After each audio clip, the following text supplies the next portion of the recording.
이제 플라톤의 영혼 불멸에 관한 이야기를 좀 해보겠습니다. 제 책의 페이지를 가지고 좀 해볼 테니까요. 여러분들 제가 올려드린 거하고는 조금 쪽수가 좀 다릅니다. 그건 처음에 제 그 파일을 올려드린 거기 때문에 출판된 거하고는 좀 쪽수가 다릅니다. 그리고 참고로 오늘 좋은 질문을 해주신 분에게는 제가 책 한 권을 더 가져왔는데요. 네, 선물로 읽으실지 모르겠지만은 그래도 기념으로 한번 드리도록 하겠습니다. 플라톤이 영혼 불멸에 대해서 왜 관심을 가졌을까요? 이게 뭐 이렇게 중요한 내용이었을까요? 살기도 바쁘고 플라톤 당시에는 아테네 폴리스가 무너지는, 허물어지는 시기였기 때문에 공동체를 재건하는 것, 정치 혁신을 이뤄내는 것이 너무 중요했을 텐데, 왜 그의 철학의 핵심에 영혼 불멸과 같은 아주 사적이고 또는 뭐 어떤 의미에서는 쓸데없는 이런 주제에 골몰했을까? 이렇게 의심해 볼 수도 있습니다. 플라톤 그 폴리테이아 10권에는 에르 이야기가 있습니다. 에르 이야기를 가지고 제가 오늘 논의를 좀 전개할 텐데요. 제 책 쪽수로는 394쪽입니다. 2번 에르 이야기라고 되어 있습니다. 전 플라톤을 후회의 철학자라고 이름을 붙였습니다. 영혼의 철학자라고 많이 얘기하는 플라톤을 어떻게 후회의 철학자라고 합니까?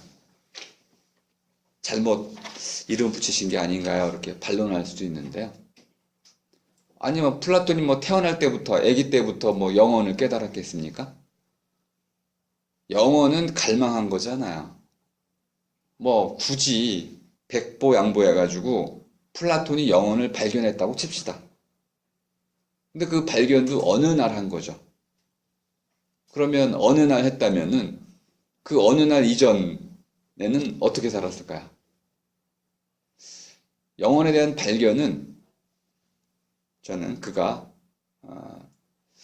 세속적이고 사라질 수밖에 없는 그런 쓸데없는 것에 대한 몰두, 이런 추구, 이것을 쓸모없다는, 무의미하다는, 헛되다는 것을 깨달은 뒤에만 가능하다고 봅니다. 그래서 그가 깨달은 영혼을 두고 영혼의 철학자라고 할 수도 있겠지만은, 영혼을 깨닫기 이전에 플라톤을 두고 그는 끊임없이 후회에 시달렸던 철학자다라고도 볼 수 있겠습니다. 저는 인간 플라톤에 좀 더 초점을 맞춰서 살아있는 플라톤은 누구보다도 많은 후회를 했던 철학자다. 그리고 그가 왜 자기의 대표 책인 폴리테이아라는 책의 마지막 끝부분에 에르 이야기를 뒀는지도 깊이 생각해 봤습니다. 바로 이것이 모든 이야기, 플라톤의 이야기를 갈무리하는 것이다. 이렇게 볼 수 있겠다. 에르 이야기를 잠깐 들려드리겠습니다. 거기 제가 나눠드린 강의 자료에도 있으니까요. 에르는 청년 이름입니다. 한국에서도 저승사자가 가끔 잘못 데리고 가는 경우가 생기잖아요. 그러면 가가지고 돌려보내야 되잖아요. 명부에 없으니까. 근데 돌려보내기 전에 뭐라고 꼭 하냐면은, 니네 여기 오면은 심판받으니까 돌아가서 제발 사람들한테 죽으면 저승 가가지고 심판받고 어떤 사람들은 이렇게 고통을 받는단다, 지옥으로 떨어진다더라, 제발 이거 좀 알려주라, 아주 간곡히 부탁해가지고 천당에 사는 사람들의 삶과 지옥에 사는 사람들의 삶을 모두 구경시킨 뒤에 환생 다시 되돌려 보내죠. 그럼 그 사람이 그 얘기를 알려주면 어떻게 될까요? 사람들이 믿으면 좋은데 또 안 가봤기 때문에 거짓말이라고도 하고, 또는 글쎄 그럴듯하게 꾸민 이야기라고도 하고, 또 소수의 사람들은 또 믿기도 하고, 해석의 차이가 좀 생겨납니다. 플라톤이 이 에르 이야기를 누군가에게 전해 들었다라고 고백하면서 시작을 합니다. 자기가 본 거라면 모르겠는데 자기도 에르가 아니고 제3자에게서 전해 들은 이야기야. 밑도 끝도 없는 얘기죠. 플라톤이 로고스를 강조하면서 이제 미토스를 그만둬야 할 때가 됐다라고 말하고 있습니다. 밑도 끝도 없는 이야기는 접어두자. 이제 근거를 갖춘 말만 하자. 이렇게 주장했던 사람이 플라톤이잖아요. 근데 마지막 자리에 가가지고 갑자기 이 이야기를 한번 믿어봐라. 손해볼 거 없지 않냐. 그러자 블레즈 파스칼이 나중에 빵세에서 이렇게 얘기합니다. 야, 한번 믿어봐라. 자, 천국이 있다는 것을 한번 믿어봐라. 손해볼 게 없단다. 그 유명한 빵세 그 제안을 여러분이 들어보셨을 겁니다. 천국이 있다는 것을 알고 열심히 살면 나중에 천국이 없을 때 어떻게 됩니까? 열심히 살았으니 손해볼 게 없고, 만일 천국이 있다면은 금상첨화죠. 뭐 살아있을 때 열심히 살아서 좋고 죽어서 천국으로 가니 좋고, 그런데 천국이 없다고 마음대로 지멋대로 산 사람은 살아있을 때도 사람들의 비난을 받게 되고 죽어서는 아이고 지옥으로 가니 이거는 돌이킬 수 없는 큰 잘못이 아니겠느냐. 지혜로운 사람은 마땅히 천국이 있다는 것을 믿고 사는 것이 합리적이다. 이 생각이 어디서 왔겠습니까?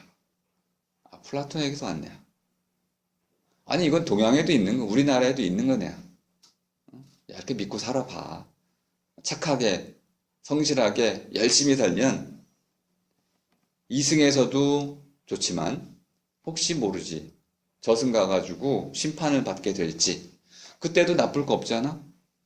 손해보는 거 없지. 손해볼 게 없다라는 논리를 활용하고 있습니다. 근데 과연 손해보는 게 없는가요? 다시 반문해 볼 수가 있습니다. 아니 거짓말을 믿고 사는 게 얼마나 큰 손해예요. 이거 엄청난 손해죠. 그것도 거짓말 속에 살았으니. 그런데 죽은 뒤에 거짓말인지도 모른다면, 알 수가 없는 상황에 처해서 영혼 자체가 완전히 사라져 버린다면은 아니 뭐 헛짓을 한 거죠. 뭐 이런 짓을 누군가가 추천해 준다면은 우리 이제 불교에서는 그러죠. 저놈의 아가리를 틀어 막아라. 지도 모르는 걸 가지고 혹세무민 사람들을 잘못된 길로 이끌어 간다는 뜻입니다. 플라톤은 그러한 나쁜 의도로 얘기하고 있는 것이 아니고요. 자기도 누군가에겐 들었는데 이 이야기가 자기 철학하고 아주 밀접히 관계가 된다고 봤습니다. 에르가 죽어서 잘못 죽었기 때문에 다시 이제 환생을 해야 되는데 10일 만에 다시 되돌아옵니다. 근데 그 전에 이승과 저승을 모두 돌아볼 수 있는 기회를 얻게 돼요. 자세히 그 광경이 설명되어 있으니까 여러분들 그 부분은 플레이테이아를 좀 참조하시면 되게 살펴보시고요. 처음에 갔더니 그 몸에서 벗어난 벌거벗은 혼이라고 나옵니다. 몸에서 벗어난 혼. 여기서 이제 푸시케인데요. 푸시케라는 말을 우리가 쓸 때 한국에서는 조금 혼란이 있습니다. 혼이라고 썼는데 영혼 백으로 나뉘는 그 언어 체계가 있습니다. 우리말에는 영혼 백. 백이라는 건 몸백입니다. 몸을 얘기하는 신체를 말하는 겁니다. 백은 혼백이라고도 우리가 쓰는데 그때 말한 백은 몸을 얘기하는 건데 죽어있는 주검, 시신이 아니고 살아있는 몸을 백이라고 합니다. 그 몸을 살아있게 만드는 것, 몸 안에 깃들여 있으면서 몸의 주제자, 이것을 혼이라고 합니다. 혼이 난다. 그러면은 몸속에서 혼이 잠들어 있다가 두드려 패면, 말로 또 때리면 갑자기 혼이 탁 깨가지고 혼이 이제 안에 있다가 작동하게 됩니다. 이게 혼이 난다는 뜻이야. 그러니까 혼이라는 것은 몸 안에 어딘가 가끔은 흐리멍텅하게 또는 잠잘 때는 완전히 의식을 잃을 정도로 잠들어 있다가 명료함의 정도에 따라 가지고 깨어나고 활동하고 하는 정도가 달라진다는 겁니다.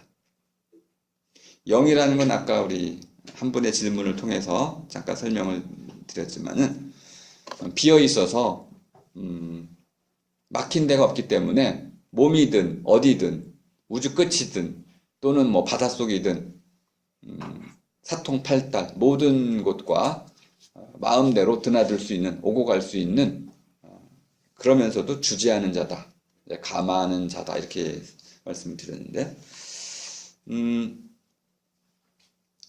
일단 그 번역어로서는 서로 참 맞지 않아서 정확히 번역해 드릴 수는 없는데요. 여기서 말하는 호는 푸시케는 우리말 넋에 더 가까운 말입니다.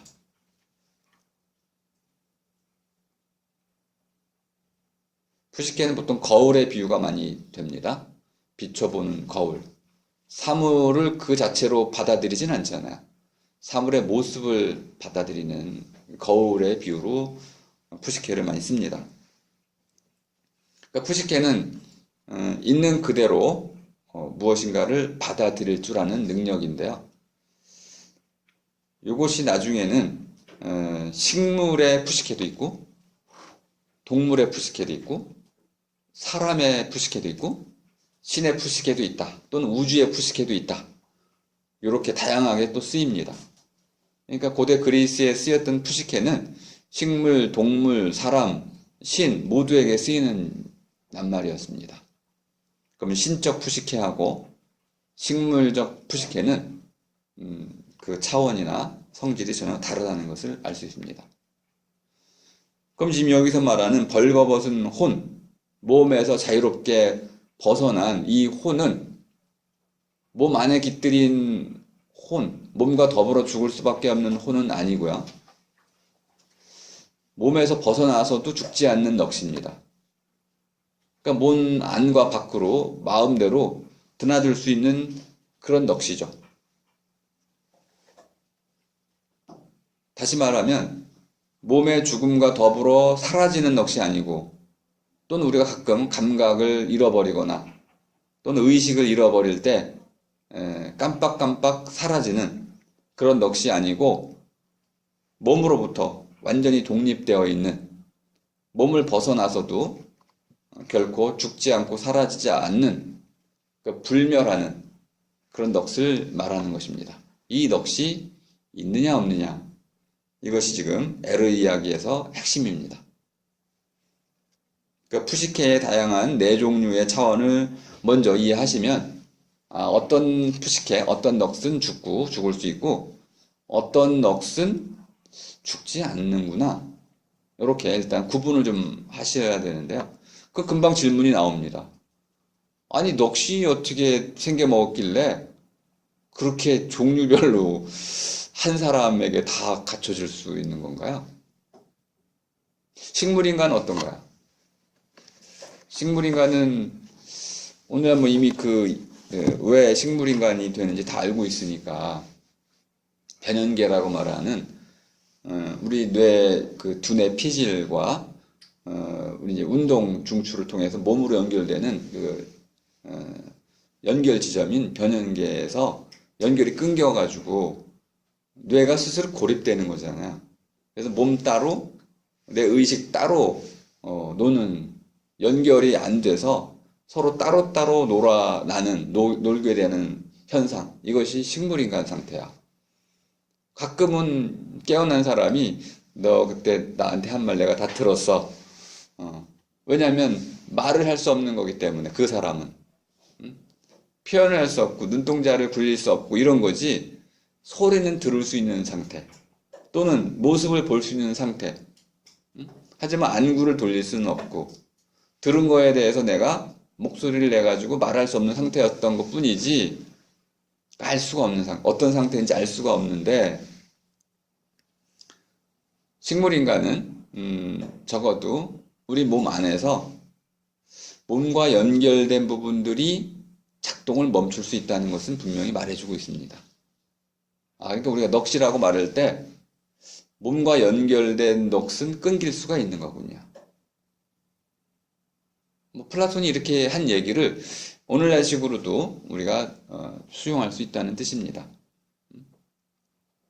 그럼 이제 가장 어려운 문제는 플라톤이 얘기했던 몸과 분리돼서 독립적으로 있을 수 있는 그런 넋이 실제로 있을까요? 오늘날 그걸 증명해주는 뭐가 있나? 증거가 있나? 몇 가지 증거들이 있습니다.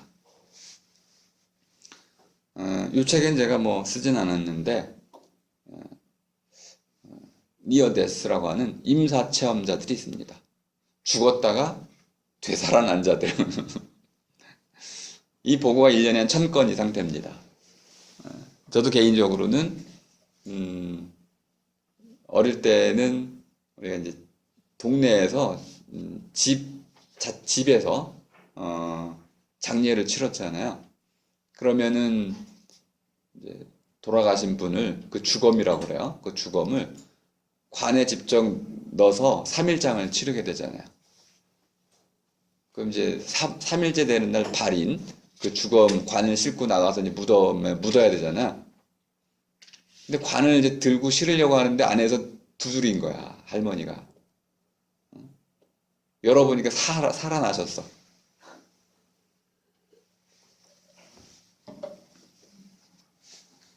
그럼 이분이 죽은 겁니까? 안 죽은 겁니까? 죽었다는 것입니까? 이게 도대체 헷갈려가지고, 응? 근데 멀쩡히 살아나셨단 말이야? 분명히 돌아가셨었는데. 근데 우리말에 그 돌아가셨다는 말이 되게 재미있어요. 어디 갔다 와셨다는 거 아니야? 왔던 곳으로 갔다 왔다는 거 아니야? 플라톤이 그 얘기를 하고 있는 거야? 우리 몸에 사로잡혀가지고 몸에 착고처럼 채어있는 넋도 있고 그건 이제 동굴 속에 갇혀있는 넋이죠. 빠져나가지 못합니다. 근데 노력을 하면은 어떤 넋은 동굴 바깥으로 나갈 수 있다는 거야. 몸이라는 것을 플라톤은 소마라고 했는데요. 멋진 신세계라는 책에 사람들이 먹는 약이 소마야. 먹으면 늙지도 않고 또 괴로움도 사라지고 즐겁고 소마를 먹고 이제 늘 즐거운 삶을 살 수 있게 해주죠. 멋진 신세계에 그런 소마라는 약이 나옵니다. 그 약의 이름이 소마인 것은 플라톤이 가장 경멸했던 것, 고통의 원천이라고 봤던 것을 완전히 제거해주는 이런 메타포를 이제 활용한 겁니다. 근데 플라톤은 몸을 나쁜 거라고 봤어요. 푸시케는 좋은 것, 몸은 나쁜 것. 나쁘기 때문에 우리에게 나쁜 것을 늘 불러일으킵니다. 플라톤의 대전제죠. 좋은 것은 좋은 것으로부터만 나오고 나쁜 것은 언제나 나쁜 것으로부터만 나온다. 이 둘은 섞일 수 없다. 이걸 언뜻 여러분이 비판해 보시기 바랍니다. 한국의 국기는 태극기인데 태극기는 사실은 이렇게 음양이 서로 맞물려 있는데 꼬리는 안 보이지만 양의 꼬리는 음 속으로 들어가서 음의 어딘가에 나오고 있고 음의 꼬리도 마찬가지로 양 속으로 들어가서 양의 어느 자리에서 나오게 되어 있습니다. 다시 말하면 음양은 완전히 분리되어 있는 독립된 개체가 아니고 서로 맞물려 있을 뿐만 아니라 흐름을 주고받고 있어요. 그러니까 완전히 나쁘고 완전히 좋은 것은 없어요. 심지어 좋은 것과 나쁜 것은 서로 뒤바뀔 수도 있습니다. 주역에 나오는 태극의 원리는 그런 것이죠. 모든 것은 서로 상호 교환하듯이 봄, 여름, 가을, 겨울이 맞물려 돌아가듯이 서로 다른 것들이 한데 아우러져서 조화를 이뤄낸다. 근데 플라톤은 섞이면 안 된다고 봤습니다. 이걸 이제 증명하는 것이 플라톤의 가장 중요한 과제였어요. 올바르다는 것은 요건 써놓으시면 아주 쉽게 설명이 되니까 한번 써놔 보세요. 플라톤이 말하는 올바름이 뭐냐? 폴리테이아 전체 주제는 올바름이란 무엇인가? 라는 물음을 묻는 겁니다. 저마다에게 저마다의 몫을 주는 것. 이것이 올바름이야. 아주 간단해요. 플라톤의 평생의 숙고의 결과 올바름을 찾았다고 그랬잖아요. 도시국가, 국가, 공동체의 올바름이 무엇인가? 사람의 몸, 마음, 사람의 올바름은 무엇인가? 행동의 올바름은 무엇인가? 어떤 작품, 작가의 올바름은 무엇인가? 모든 경우에 올바름을 물었습니다. 플라톤은 바로 올바름에 대한 뜻매김, 정의를 찾고 싶었던 사람이야. 그것을 이 폴리테이아라는 책에서 찾았습니다. 제시를 해준 거죠. 물론 스승님이 찾았다고도 말할 수 있습니다. 제가 이제 플라톤을 강의할 때 처음 말씀드린 대로 말만 한 사람 얘기는 듣지 않겠다. 우리는 글자로 기록한 사람이 말했다고 가정하고 말씀을 드리겠다고 제가 전제를 깔았습니다. 그러니까 플라톤은 평생을 젊을 때부터 올바름이 무엇인지를 찾고 그 올바름을 공동체에 그대로 구현하고자 했습니다. 그것을 이상국가란 이름으로 불렀죠. 올바름이 그대로 구현된 국가, 그게 이상국가예요. 우리가 이상이라고 표현했지만 플라톤 용어로는 이데아입니다. 그런 나라는 없어요. 유토피아입니다. 이 세계에 그런 나라는 없어요. 기하학적으로 완벽한 세모는, 정의상 완벽한 세모는 실제 그릴 수가 없습니다. 정의는 가능하지만 실제로 그것을 정의에 부합하게 그릴 수는 없어요. 일단 정의 자체가 문제가 됩니다. 선을 그리려면 뭐가 없어야 되냐면 길이는 있는데 너비가 없어야 돼요. 정의상. 근데 그리려면 너비 없이는 그릴 수가 없습니다. 이미 정의가 깨지죠. 그럼 이렇게 치자 논법을 쓰게 됩니다. 이거를 직선이라고 치고 이해해줘. 그릴 수 없지만 그렸어. 세모야. 세모를 그리면 세모가 안 보여야 됩니다. 안 보이게 되면 그릴 수가 없는 거죠. 그릴 수 없는 세모를 그려놓고 세모라고 치자라고 우리가 쓰죠. 이런 치자 논법을 우리가 평소에도 잘 씁니다. 먹었다 치고 뭐뭐 했다고 치고 이런 전제를 까는 행위를 우리가 아주 자연스럽게 하는데 어릴 때부터 배우게 됩니다. 플라톤이 평생을 찾았던 올바름은 그 찾은 세월에 비하자면 너무 단순해요. 몫을 주는 거예요. 저마다에게 저마다의 몫을 주는 거예요. 근데 제가 플라톤 강의할 때 금은동이라는 그 당시 헤시오도스의 인류의 발달 과정을, 역사적 과정을 설명하면서 사람의 영혼 속에 금이 들어있거나 은이 들어있거나 동이 들어있거나 이걸 가지고 동이 든 사람은 동에 대우를 하고 은이 든 사람은 은에 대우를 하고 금이 든 사람은 통치자로 모셔야 된다. 능력이 출중한 사람은 그 능력에 맞춰 사람을 써야 된다. 이런 거네요. 그럼 저마다라는 게 사람마다에게 그 사람이 갖고 있는 신분이나 지위가 아니고 그 사람의 영혼의 성분, 능력에 따라서 해낼 줄 아는 힘에 따라서 그 일을 맡겨야 된다. 그리고 맡겼으면 그 사람이 해낸 만큼에 따라서 몫을 또 줘야 되는 거죠. 몫이라는 건 두 가지 의미가 있군요. 하나는 지위, 자리 또는 어떤 맡아야 할 의무도 주는 것이고 몫이고 의무도 몫이고 그 의무를 했을 때 결과로서 보상으로 주어지는 보람, 이것도 몫이군요. 그 몫에는 두 종류가 있는 겁니다.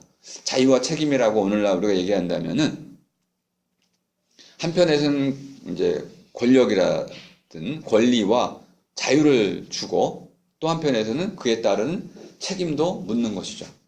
그러니까 플라톤 정신은 오늘날 우리가 받아들이는 이러한 삶의 체계와 똑같다는 걸 알 수 있습니다. 이것을 플라톤은 올바르다라고 봤어요. 그러면 오늘날에 금방 문제가 됩니다.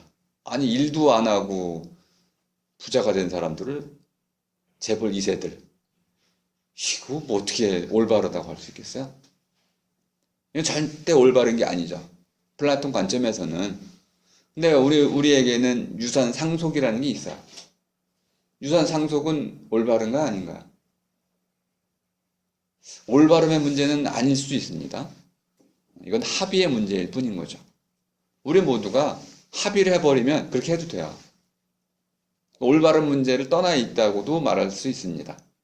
근데 플라톤은 제가 이제 통치자들이 철인들이 살아야 할 삶의 모습을 조금 설명드렸잖아요. 가장 힘든 게 뭐였냐면 우리 마누라, 공동체 집단혼이라고 말씀드렸잖아요. 우리 아이들. 아니 내 마누라야지 어떻게 우리 마누라가 되냐. 우리 남편이어야지, 아니 내 남편이어야지 어떻게 우리 남편이 되냐.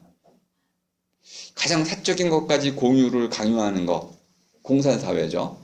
이게 과연 가능하겠는가? 가능하지 않겠죠, 이런 거는. 어쨌든 플라톤은 이렇게 저마다에게 저마다의 몫을 주라는 것을 극단적으로 밀고 갔습니다. 그러면 유산 상속이 안 되는 거죠.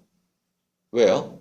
아니 노동도 안 하고 능력도 없는데 아버지가 왕이라고 그래서 왕의 능력을 갖고 있지 않은데 왕위를 계승해 줄 수는 없다는 거잖아요. 근데 이제 오늘날에는 합의에 의해서 그래, 재산 유산 상속할 수 있어. 이런 건 플라톤 관점에서는 올바른 문제는 아니고 합의의 문제다. 하지만 다시 물을 수 있습니다. 이런 식의 합의가 올바른가요? 왜 그 문제는 올바른 관점에서 논의가 안 되죠? 플라톤은 이 문제를 다뤘던 겁니다. 합의 자체가 올바르지 않을 수가 있어요. 우리가 모두가 합의한 내용이 그 합의 자체가 절차상 올바르지 않을 수 있고요. 또 내용상으로도 올바르지 않을 수 있다는 거예요. 그러니까 모든 영역에 올바름이라는 것을 문제 삼을 수가 있습니다. 이걸 다 거쳤다고 보시고 플라톤이 말하려고 하는 이제 핵심적인 올바름은 사람의 올바름이다. 어떤 사람이 올바른 사람일까요? 대답하기 참 어렵습니다. 어떤 사람이 올바른지는 플라톤 관점에서는 죽어봐야 한다. 살아있을 때는 알 수가 없다는 거야. 그러면 그 제자인 아리스토텔레스도 곧바로 이렇게 얘기합니다. 사람이 행복한 삶을 살았는지 아닌지는 죽은 뒤에나 판단할 수 있다. 겸손한 표현 같기도 하고요. 근데 철학자들의 이런 표현들은 좀 곱새길 필요는 있습니다. 죽음으로써 모든 삶이 끝나는 건 아니라는 거야. 죽음 다음, 죽음 이후, 또는 그 사람이 죽은 뒤에 남겨진 사람들의 평가, 다음 세대의 문제도 우리가 염두에 둬야 된다는 거죠. 좀 더 긴 호흡을 가지고 삶을 바라봤다는 걸 알 수 있습니다. 네. 그 능력은 약간 정치적인 능력에 한정된 거. 능력을 누가 판단하고 어떤 기준으로 알 수 있었어요? 이제 그 부분을 이제 알아보시려면 플라톤의 대화편들을 직접 읽어보는 수밖에 없는데요. 그 질문하신 만큼만 답변을 좀 드리자면은 정치적인 능력은 결국 사회적인 권력에 대한 배분의 문제로 연결이 됩니다. 누가 통치자가 될 것이냐, 누가 생산자가 될 것이냐, 누가 노동자가 될 것이냐, 누가 군인이 될 것이냐. 오늘날에는 자격시험이라는 걸 거치게 됩니다. 누가 숙대생이 될 것이냐. 시험 보면 되잖아요. 숙대가 요구하는 능력들이 있습니다. 수능 뭐 해가지고 점수 딱 제시하고 넘으면 통과가 되지만 요즘은 그런 방식보다는 지원자들 사이에 뭐 이렇게 퍼센티지, 상대평가를 하잖아요. 그러니까 플라톤은 이런 방식을 선호하지는 않았어요. 오늘날의 상대평가는 사실 어떤 면에서는 인권 침해적 요소가 있습니다. 왜냐하면 사람의 능력을 어떻게 잴 수가 있겠어요.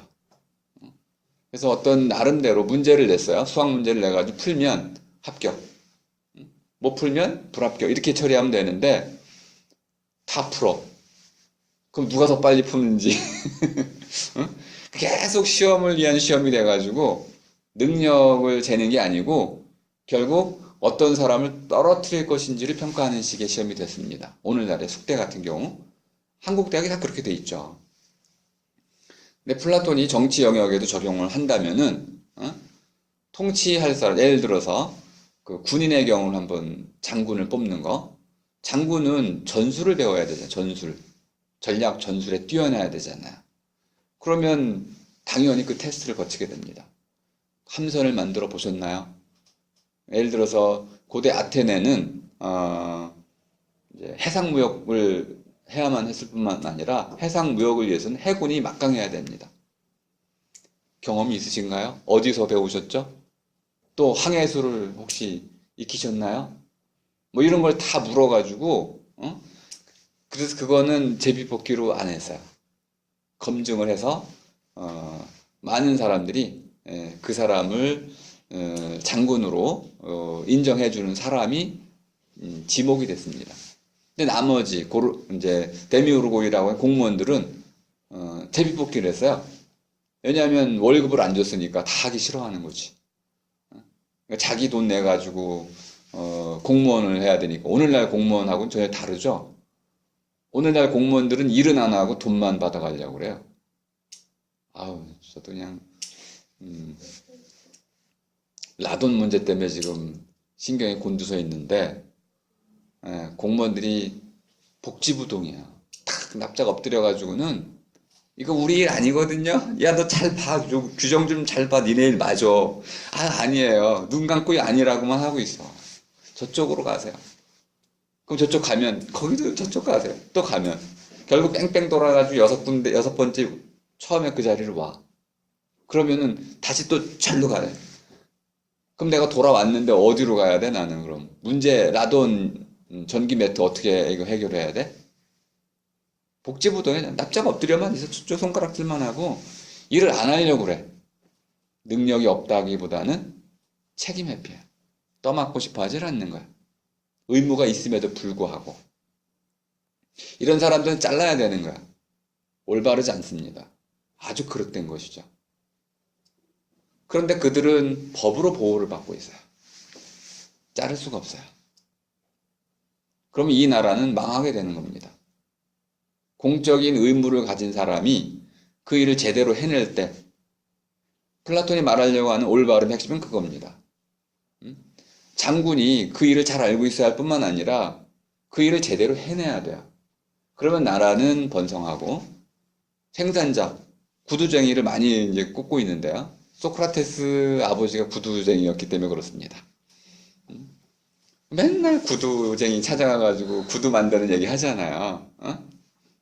구두 만드는 사람이 발에 안 맞게 만들면요. 구두 만드는 기술이 없는 사람이죠. 그러면 구두를 못 만들게 해야 돼요. 구두 만드는 사람은 구두를 잘 만들어야 되는 것이고, 뭐 이런 방식으로 그 당시 직업이 많지는 않았는데, 가장 많은 그 일에 종사했던 사람이 뭐냐면, 고대 그리스 아테네에서는 신전이라든지 신상을 많이 세웠습니다. 그거 아실 거예요. 파르테논 신전.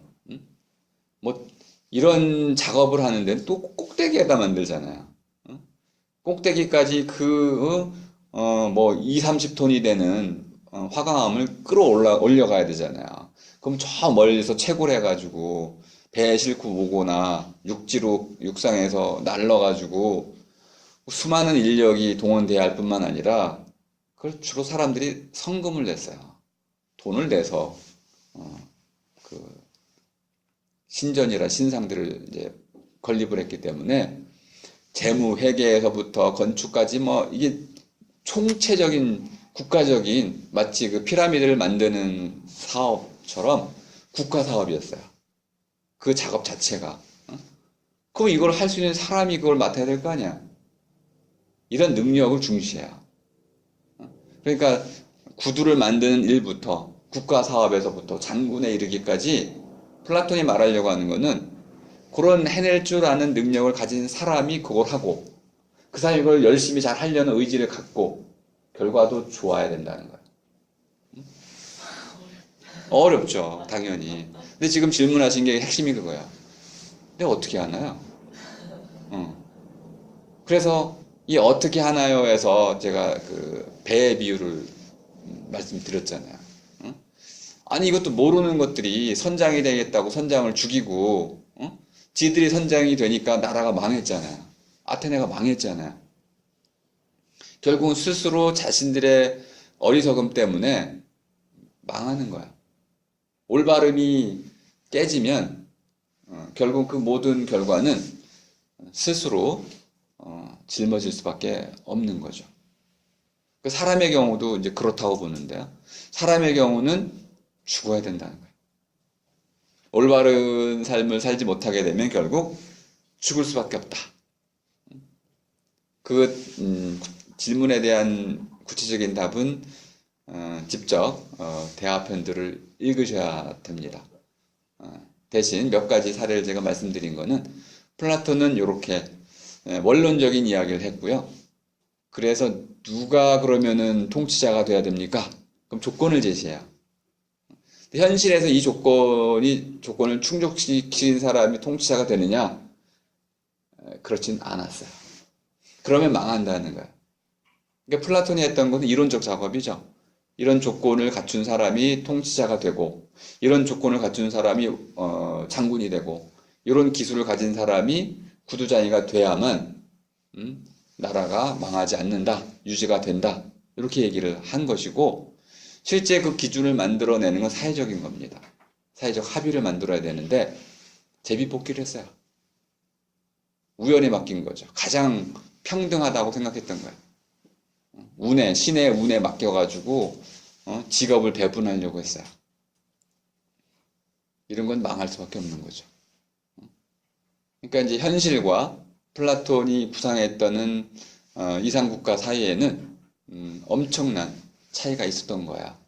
현실적으로는 제비뽑기로 배분을 했기 때문에 올바름의 원리는 전혀 적용되지 않았고요. 그래서 플라톤은 올바름의 원리를 적용하라고 외쳤던 겁니다. 답이 좀 미흡하죠, 그죠? 근데 플라톤이 가졌던 한계가 그 정도예요. 플라톤이 뭐 솔론과 같은 개혁을 했더라면 좋았을 텐데 그런 정치 능력이 없었어요. 그리고 좀 학자적 기질로 이제 나중에 자기 인생을 바꿨기 때문에 시인이 됐더라면은 바꿨겠죠. 근데 학자, 철학자가 되고자 했기 때문에 결국 현실 개혁에는 실패하게 됩니다. 그 문제는 여전히 현재도 문제가 되지만 오늘날에는 자격이라는 거하고 시험이라는 간단한 방법을 통해 가지고 쉽게 선별을 해냅니다. 물론 그래도 여전히 문제예요. 그 시험이, 그 자격이 그런 능력을 제대로 평가하고 있는가요? 이건 또 문제가 되는 겁니다. 어쨌든 에르 이야기의 핵심은 사람이 올바른 삶을 살기 위해서는 죽음 이후까지도 염두에 둬야 되는데 죽음 이후는 우리가 알 수가 없는 영역이기 때문에 추론해 볼 수밖에 없다. 추론해 볼 때 이제 전제를 좀 하나 플라톤이 깔고 있는데요. 올바른 삶은 그 자체로 좋은 건 아니라고 보고 있어요. 여러분도 많이 느끼시죠? 거짓말하는 게 올바른 건 아니지만 때론 거짓말할 필요가 있잖아요. 왜 거짓말을 해요? 올바르지 않은데. 거짓말을 하는 것이 좋기 때문에. 누구에게? 나에게나 너에게. 나에게 좋을 때는 좀 비난을 받죠. 거짓말 해가지고 나에게 좋으면 비난을 받습니다. 근데 그 거짓말을 해가지고 나에게는 불리하고 다른 사람에게 유리하면 화이트 거짓말? 하얀 거짓말이 돼서 허용이 좀 되는 편이잖아요. 그래서 플라톤도 올바른 것 자체를 지켜야 하기 때문에 지키는 건 아니고 올바른 것을 지키면 그것이 좋기 때문에 지킨다는 거야. 더 중요한 건 올바름이 아니고 좋음이에요. 그럼 이제 좋음이 뭔지를 설명하는 게 플라톤 철학의 핵심이 되겠지만 우리 강의에서는 거기까지는 나가지 않겠습니다. 좋음은 한마디로 말하면 우리가 어떤 일을 열심히 하는 이유입니다. 사랑을 왜 하나요? 그 사람이 좋기 때문에. 이유가 딱 그거야. 그 사람을 만나서 얘기하고 그 사람 미소를 보는 게 좋으니까. 딴 이유가 없을 때 사랑이고 그 사람 만나면 돈이 생겨가지고 돈이 좋아요 그러면 사랑이 아니고 돈을 좋아하는 거죠. 그 사람을 만났을 때 그 사람 자체가 좋아요. 그러면 그런 걸 사랑이라고 말할 수 있고 다른 것들 때문에 좋아한다고 보면 그건 사랑이 좀 더럽혀진 거죠. 여기저기 다른 것들이 덧붙여진 것. 순수한 사랑은 아니다 라고 볼 수 있습니다. 그 올바름을 우리가 추구하는 이유는 올바름 자체 때문이 아니고 올바른 행동이나 올바른 말을 해서 이루어지는 좋은 결과 때문에 그렇다. 근데 플라톤은 이 둘을 구분하기도 하다가 가끔 이렇게 얘기합니다. 올바른 것은 그 자체로도 좋고 결과로서도 좋다. 그럼 이거 하나만 말인데 그러면? 올바른 삶을 살라는 뜻에서 에르 신화를 에르 이야기를 전해주고 있습니다. 에르가 죽었더니 두 세계가 있고 지옥과 천국이 있는데 심판을 받더라. 근데 이 심판을 뭘로 받냐면 육체로 받지 않고 행위. 그 이제 고대 그리스어로 아레떼라고 합니다. 그걸 이제 우리말로 번역했을 때는 덕이라고 번역을 했어요. 아레떼. 덕. 덕이란 말은 우리말로는 베푼다란 뜻입니다. 덕이 있는 사람은 어떤 사람이냐? 자기 것을 베푸는 사람, 친절을 베푸는 사람, 관용을 베푸는 사람, 물질을 베푸는 사람, 지식을 베푸는 사람, 누군가를 포용하면서 그를 받아들이고 그에게 어떤 기회를 주는 사람, 이게 덕 있는 사람입니다. 그러니까 덕 있는 사람은 끊임없이 자기 것을 나눠주는 사람이야. 그러니까 덕은 베푸는 걸 말합니다. 근데 아랫대는 베푸는 걸 뜻하지 않습니다. 아랫대는 잘 해낼 줄 아는 것, 잘 해내기입니다. 잘하기야. 아랫대는 잘입니다. 그럼 도덕질도 잘하면 아랫대인가요? 아무튼 플라톤은 긍정을 합니다. 도덕질을 잘한다는 것은 뭘 의미하는 걸까요? 사람을 죽이는 건 잘하는 게 아니라고 볼 수 있습니다. 도둑질은 도둑질만 해야 되는 거지 사람을 죽이면 안 되는 거죠. 그러니까 도둑질에도 한계가 있다는 거야. 저마다 한계가 있어서 아랫대라는 것은 올바른 삶, 올바른 삶을 잘 살 줄 아는 것. 이것을 한 단계 더 나가면 보다 올바른 삶을 사는 것. 어제보다는 오늘, 오늘보다는 다음 날 보다 올바른 삶을 살 줄 아는 것. 이게 지혜잖아요. 이것을 플라톤은 좋은 삶이다 라고 봤습니다. 좋다라는 것은 현재 주어져 있는 나의 가능성, 씨앗이 있습니다. 그 씨앗을 활짝 꽃피워내는 것이군요. 이게 좋다는 말의 의미입니다. 우리말도 똑같습니다.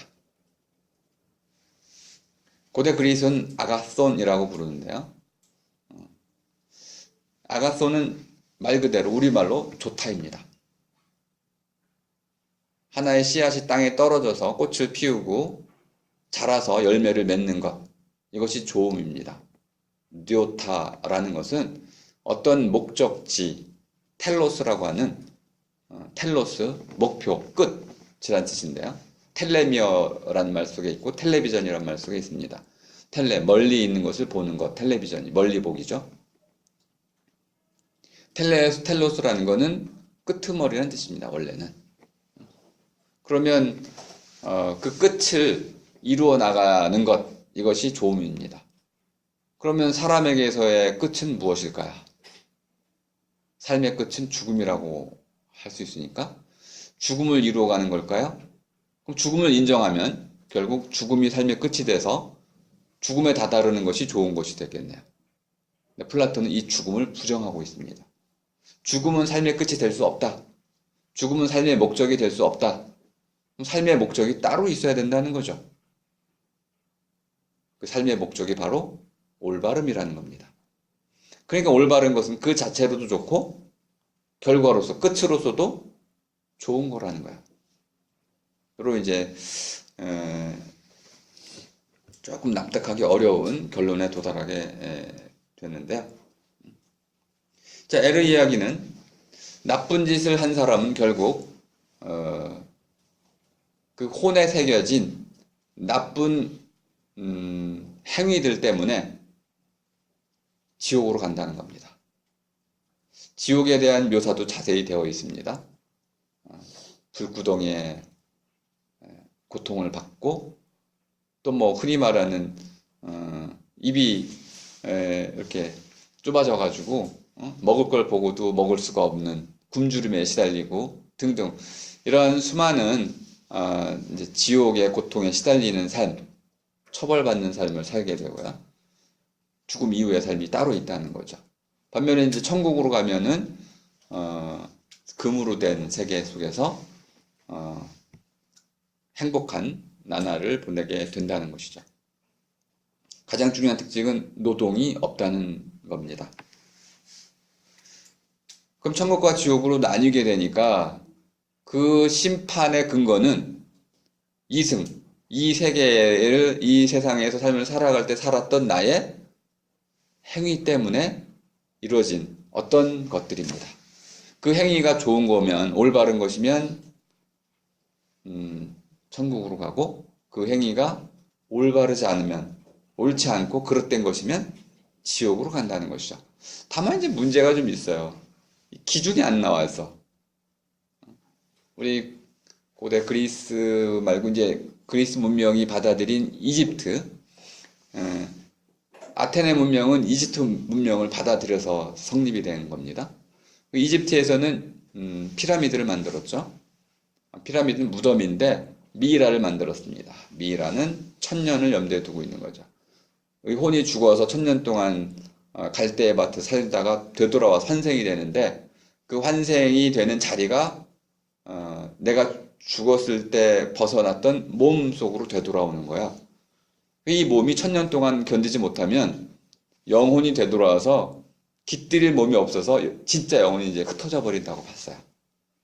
그러니까 1000년을 버틸 미이라를 만들어야 됐던 거죠. 근데 얼마나 불편해요. 미이라 만들어도 결국 썩는데.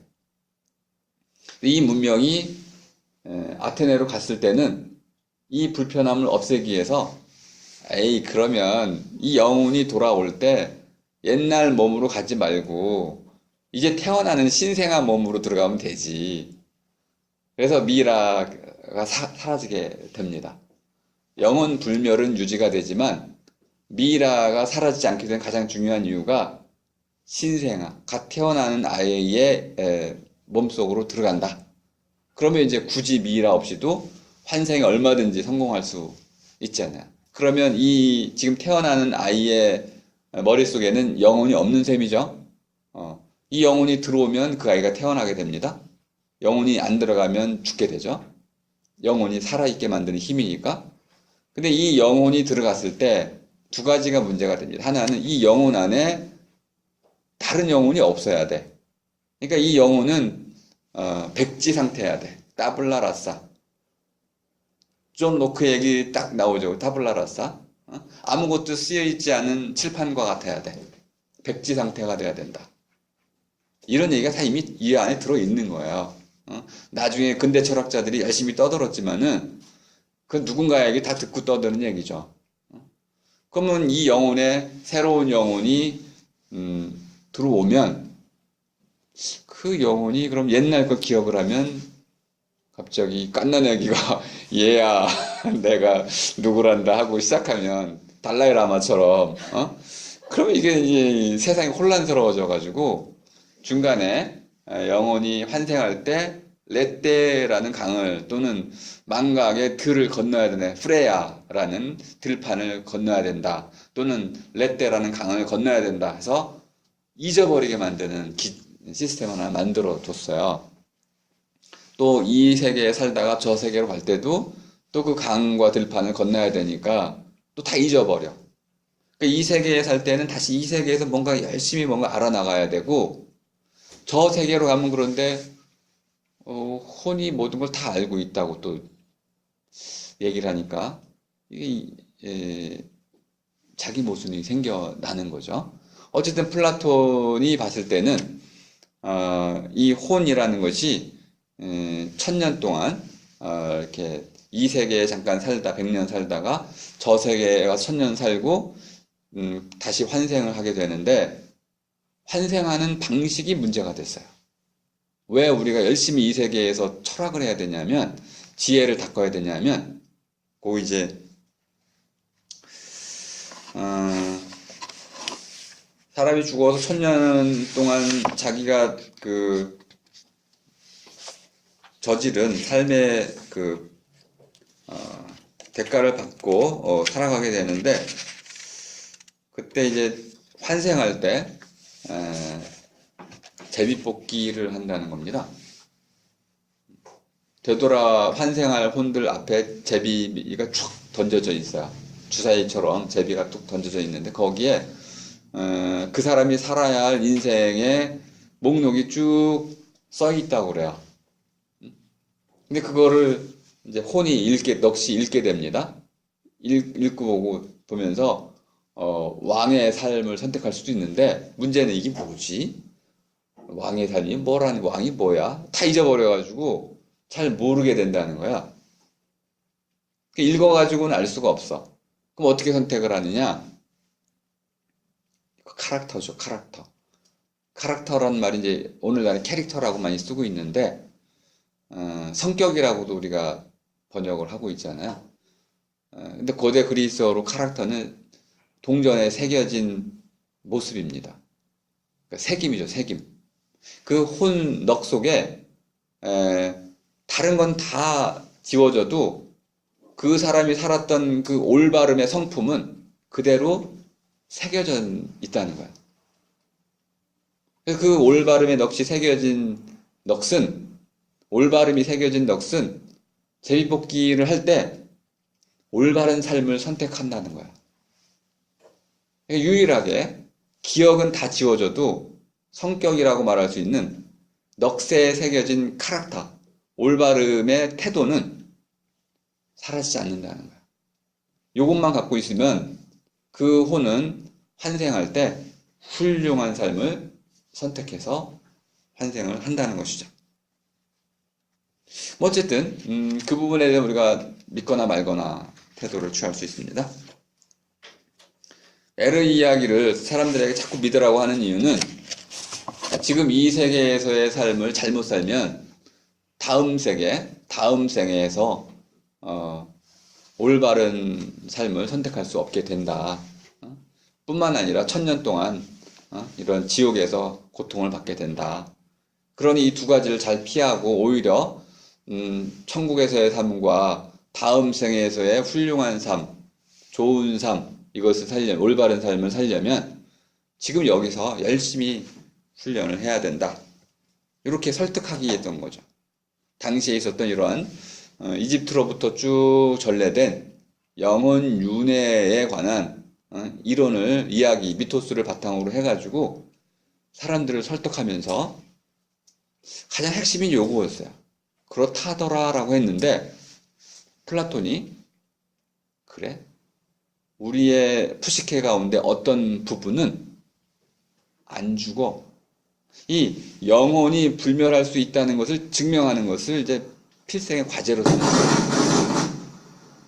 거예요. 요거는 무슨 여기서 그런 건 아니고요.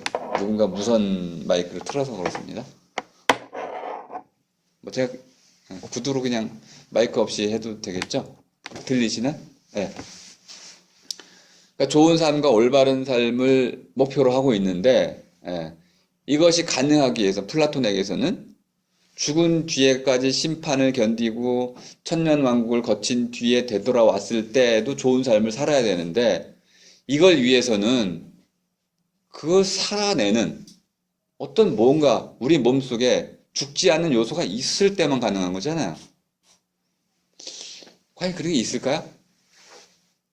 있다고 믿으시나요? 그러니까 현대인들에게 물으면은 그런 게 어디 있겠어요. 근데 거슬러 올라갈수록 고대인이 될수록 그런 게 없다고 믿기가 어렵습니다. 고대 이집트의 삶이 아주 중요한데요. 고대 이집트가 6,000년 이어졌을 때 3,000년 전부터 삶의 중심이 죽음으로 완전히 바뀌어요. 굉장히 중요한 혁명이 일어난 겁니다. 죽음이 발견된 거예요. 사람이 죽는다는 게 발견된 겁니다. 죽음의 발견은 결국 미이라와 피라미드로 이어지게 됩니다. 근데 이것이 왕들만 그랬던 게 아니고 귀족과 일반 시민까지도 그랬어요. 죽은 뒤에 다시 환생해야만 사람으로서 사는 것이고, 환생이 안 되면 그것을 진짜 죽음이라고 봤습니다. 그러니까 살아있는 사람, 모든 사람이 BC 3000년부터는 죽음을 위해 사는 거야. 내가 죽기 위해서 평생의 돈을 모아서 사자의 서 두루마리 하나를 삽니다. 내 관에 넣기 위해서. 사자의 서만 있으면 내가 갈대의 밭에 들어갈 수 있을 거라고 믿었어요. 이런 전승이 아테네까지 이어지는 겁니다. 근데 아테네 사람들은 상인들이야. 나일강에 거주했던 사람들은 농민들이고, 상인들은 절대 그런 거를 직접적으로 믿지는 않습니다. 어떻게 믿어요? 필요한 만큼만 받아들이자. 그래서 윤회도 피라미드 만드는 거 너무 돈이 많이 들어가고, 또 사자에서 이런 거 만드는 거 너무 비싸니까 그냥 다 이런 거는 삭제하고 뭐만 받아들여요? 윤회설만 받아들여요. 요거를 플라톤이 이제 깔고 이야기를 하고 있는 겁니다. 윤회한다는 것을 고대인들이 다 받아들이고 있었던 것이죠. 근데 플라톤은 여전히 철학적 태도를 취하고 있습니다. 이게 밑도 끝도 없는 이야기이니까 자기도 믿고 있어서 플라톤 믿고 있지만 밑도 끝도 없는 이야기인데 분명히 증거가 없잖아요. 뭔가 증명하고 싶어요. 증거는 없지만은 증명을 하고 싶어 합니다. 그래서 폴리테이아 전체에서 마지막에 시도하는 부분이 바로 영혼 불멸입니다. 우리의 혼 가운데 식물, 동물, 사람의 혼은 내 몸의 죽음과 더불어서 사라져요. 몸에 뿌리를 내리고 있는 혼들은 다 사라집니다. 근데 유독 신적인 혼이라고 하는 죽지 않는 혼이 있다는 거예요. 이 죽지 않는 혼에 대한 논증은 굉장히 복잡하고 어렵습니다. 근데 아주 간단히 설명을 제가 드리자면, 뭐 자세한 논증은 제가 올려놓은 강의 자료를 보시면 천천히 읽으시면 다 따라가실 수 있는데요. 좋은 것은 좋은 것으로부터만 나온다라는 그 당시의 믿음을 갖고 있는 겁니다. 좋은 것이 나쁜 것으로부터 나오면 올바르지 않다. 나쁜 것이 좋은 것으로부터 나와도 올바르지 않다. 섞이면 안 된다는 거야. 근데 제가 태극을 설명드렸잖아요. 주역의 태도. 우리 인생은 그렇지 않잖아요. 한 사람에게서 좋은 것과 나쁜 것이 섞여 있죠. 어떤 때는 좋은 것으로, 어떤 때는 나쁜 쪽을 선택하기도 하면서, 아니 어떻게 그런 일이 가능해요? 좋은 사람은 항상 좋은 행동만 해야 되는데 좋은 사람도 화나면 나쁜 짓을 합니다. 이성을 잃을 수도 있고요. 그러니까 좋은 사람이라고 해서 항상 좋은 일만 하는 건 아니야. 나쁜 사람도 마찬가지죠. 그러니까 우리 삶은 좋음과 나쁨이 뒤섞여 있을 뿐만 아니라 마지막 순간까지 내가 좋은 행동을 할지 나쁜 행동을 할지가 결정되어 있지 않아요. 마지막 순간에 내가 이제 촥 해서 결단하는 거죠, 되게. 아, 맞아, 나를 좀 희생하지. 이런 순간적인 결단. 마지막 순간에 자기의 모든 이제까지의 선택을 뒤바꿀 수가 있어요. 근데 되게 이러한 성향이 있기 때문에 뒤바꾸는 일이 자주 흔하진 않지만은 인간의 자유의 가장 중요한 특징이 그거잖아요. 어제까지는 내가 계속 나쁜 놈으로 살아왔는데 오늘 누구를 딱 만나가지고는 개과천선해가지고 갑자기 어떤 사람이 그냥 좋은 짓을 해. 좋은 말을 하고. 그런 일이 가능해요. 근데 또 지나고 봤더니 다음날 나쁜 놈으로 되어 있어. 얼마든지 바뀔 수 있는 거죠. 왜요? 이게 바로 인간의 자유이기 때문에 그렇습니다. 그러면 좋은 것과 나쁜 것은 한편으로는 우리 안에 들어있다기보다는 우리가 선택해가는 거라고 볼 수 있습니다. 그러니까 플라톤은 그것을 선택의 문제로 보지 않고 성품의 문제와 본성의 문제로 봤어요. 그럼 어떤 것이 좋다면 그것은 계속 좋은 것만 낳는데 이 좋은 것의 대표로 플라톤이 꼽았던 것은 신입니다. 신은 좋은 것이고 좋은 자이고 좋은 일만 하고 좋은 말만 하고 좋다는 것은 나쁨의 반대이기 때문에 나쁨은 모자라는 겁니다. 갖추고 있어야 될 것을 덜 갖추고 있는 것이고 덜 갖추고 덜 갖출수록 가장 덜 갖춘 것이 악마야 되겠죠. 반대로 모든 것을 다 갖추고 있는 것은 신입니다. 가장 좋은 것이니까. 그러니까 플라톤에게서 신은 가장 좋은 것이고 그래서 변화할 수가 없다고 봤어요. 가장 좋은 것, 모든 것을 갖춘 자가 변화하려면 무엇인가를 잃어버려서 스스로 나쁜 것으로 바뀌어야 되는데 아니 어떤 그 사람이 스스로 나빠지는 길을 택하겠어요? 모두가 다 좋음을 추구하는 경향이 있는데 그래서 이것은 본성상 불가능하다고 봤어요. 신이 나쁜 것을 선택할 일은 없고 그러면 신은 변화할 수가 없어요. 이것도 오늘날엔 좀 납득하기 어렵죠. 그럼 신이 좀 뭐야 이거? 자유가 없는 신이네. 자유가 있으려면은 좋은과 나쁨이 뒤섞여 있어야 되는구나. 자유의 조건은 그런 거냐. 완전히 좋기만 하면 선택할 수 있는 게 없습니다. 물론 이렇게 얘기할 수 있죠. 좋은 것 가운데 하나를 골라라. 나쁜 건 하나도 없고 좋은 것들만 있어도 우리가 선택을 해야 되는 상황이 있습니다. 이런 경우가 있다면 그게 바로 천국으로 정의할 수 있는 곳이겠죠. 이 세계에서는 좋은 것과 나쁜 것이 뒤섞여 있고 그것을 내가 그때마다 판단을 통해서 선택을 해 나가게 됩니다. 근데 플라톤은 전제를 신과 같은 좋은 것으로부터는 오직 좋은 것만이 나오고 악마와 같이 나쁜 것으로부터는 오직 나쁜 것만이 나오고 그 둘은 서로 섞일 수 없다라고 전제를 깔았어요. 그러니까 우리가 문제를 삼는다면 바로 플라톤의 그 전제가 잘못됐다고 비판할 수 있습니다. 플라톤의 전제는 왜 잘못됐냐면 사실이 아니기 때문에 그렇습니다. 플라톤은 왜 그러면 좋은 것과 나쁜 것이 섞이면 안 된다고 그랬냐면 그것은 올바르지 않은 것이기 때문에 그렇다고 봤어요. 이게 계속 맴돌죠. 그죠? 대전제는 올바름은 저마다에게 저마다의 몫을 주는 거였습니다. 좋은 것에겐 좋은 것을 주고 나쁜 것엔 나쁜 것을 줘야 되는데 섞으면 올바르지 않다는 거야. 근데 이 세계에서는 올바르지 않은 일이 비일비재하게 일어납니다. 일어나서는 안 된다고 말하는 거하고 실제로 일어나는 사실이 있다는 거하고는 전혀 다른 거잖아요. 이건 논리적 차원이고 요거는 현실의 차원입니다.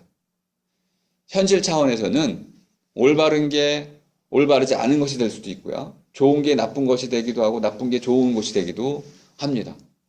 아니, 좋은 사람이 가끔 나쁘게도 되고 나쁜 사람이 좋아지기도 하고 좋은 사람 되기도 하잖아요.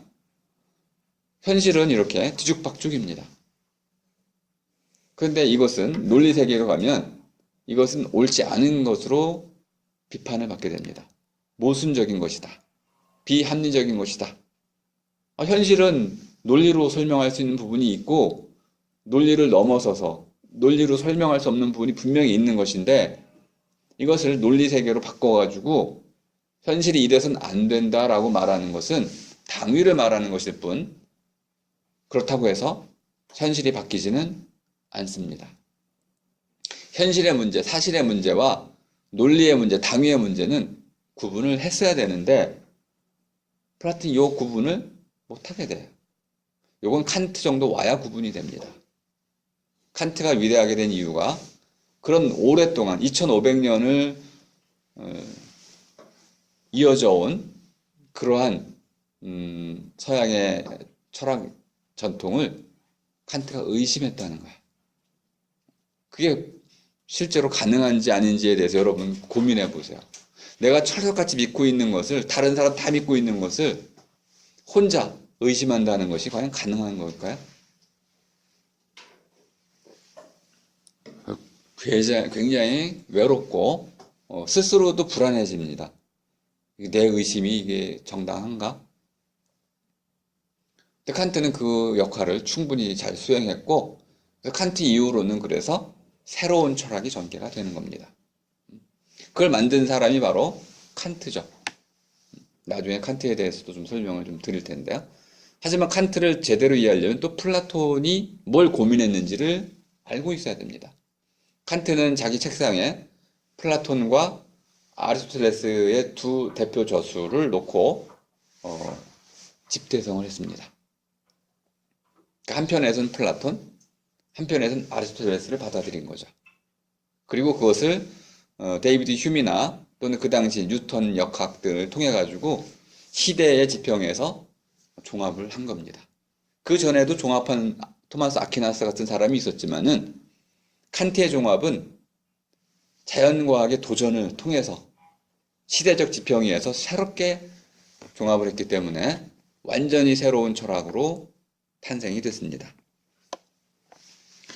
플라톤은 어쨌든 영혼 윤회를 기초로 삼아서 또 나쁜 것과 좋은 것이 서로 섞여서는 안 된다라는 당위, 논리적인 모순을 피해야 한다는 이런 합리성의 원칙에 근거해서 자, 하나의 혼이 있다고 가정하겠습니다.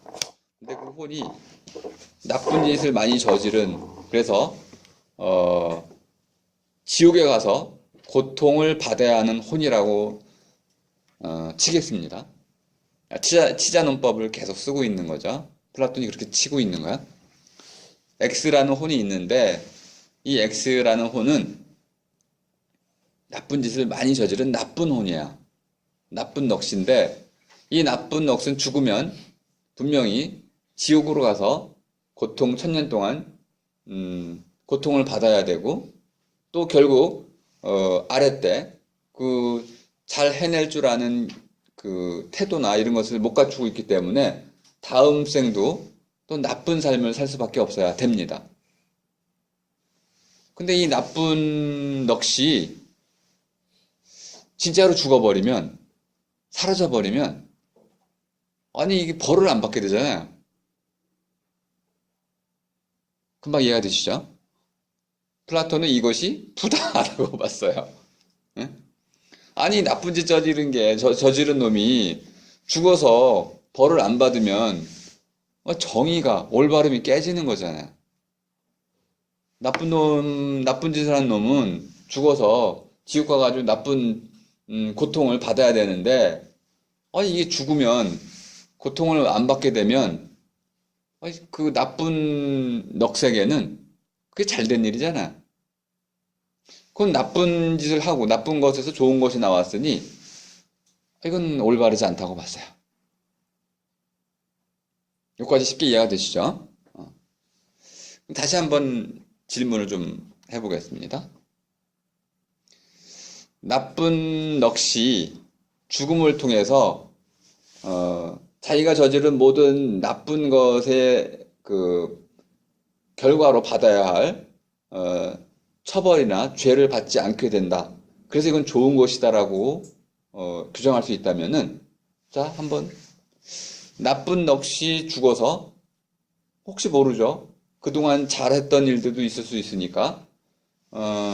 그리고 뭐 비록 1000년 동안 고통을 받더라도 다음 생에 태어나서 그 넋이 다시 좋은 일을 할 수 있겠죠. 그러면 이게 2번, 3번, 10번 윤회한다고 칩시다.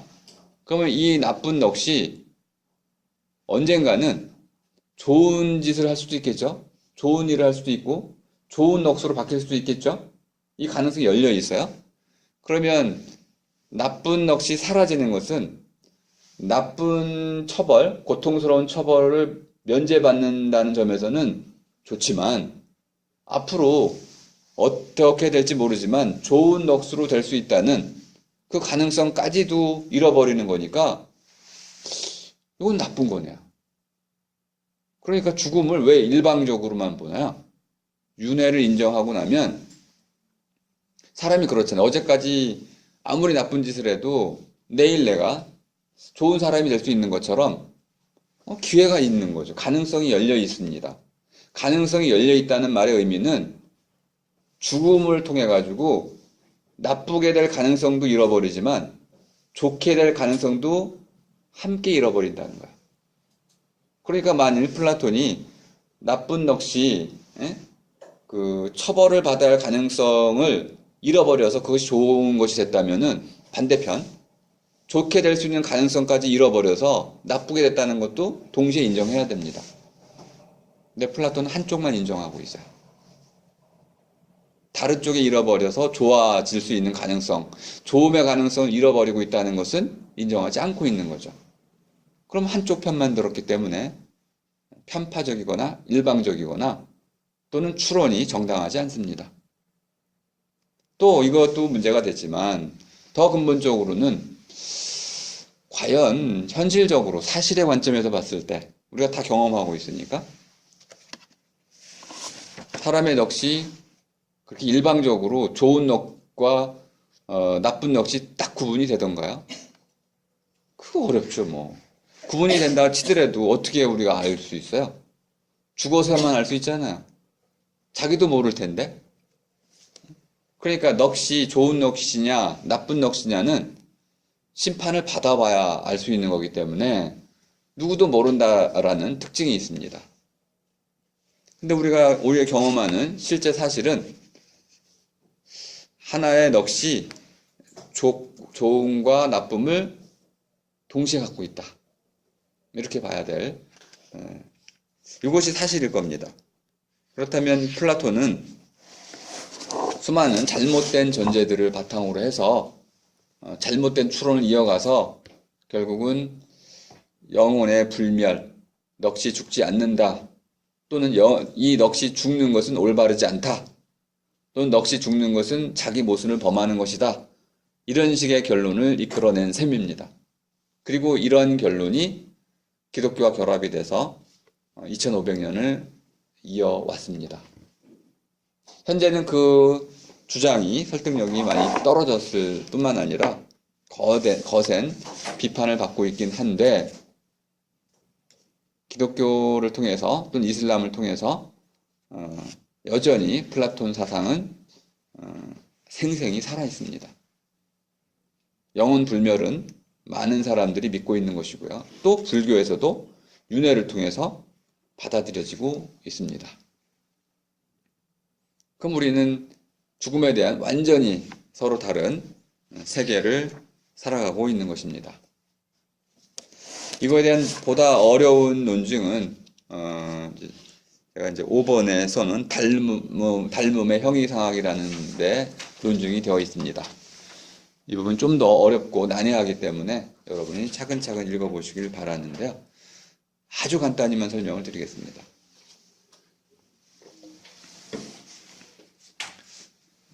선분의 비율을 떠올릴 수도 좋고요.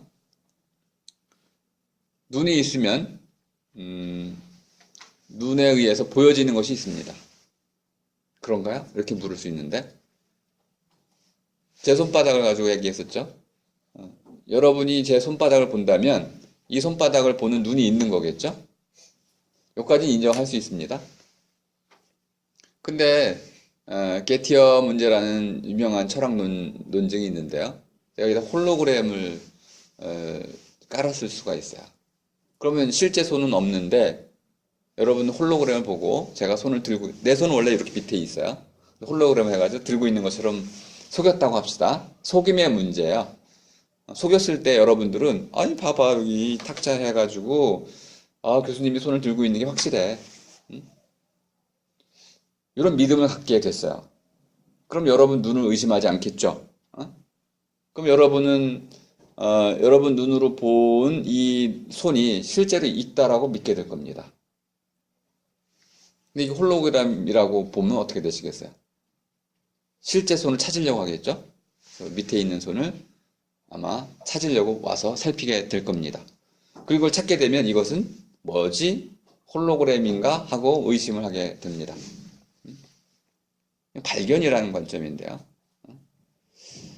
그런데 우리가 눈으로 본 모든 것을 의심할 수 있다면은 나중에 데카르트처럼 모든 것을 의심할 수 있다면은 플라톤이 뭔가 큰 오류를 범했다는 걸 알 수 있습니다. 플라톤이 이렇게 생각을 했어요. 내가 눈으로 볼 수 있는 이유는 눈으로 볼 수 있는 대상이 실제로 있기 때문에 그렇다. 거꾸로 성립이 가능하다고 봤습니다.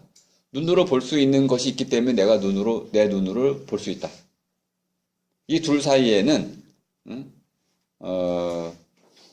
닮았다 이거야. 그래서 어떤 경우에 영원하다고 여겨진 어떤 걸 내가 봤어요. 신 또는 기하학적인 정의 이런 걸 봤을 때는 그 어떤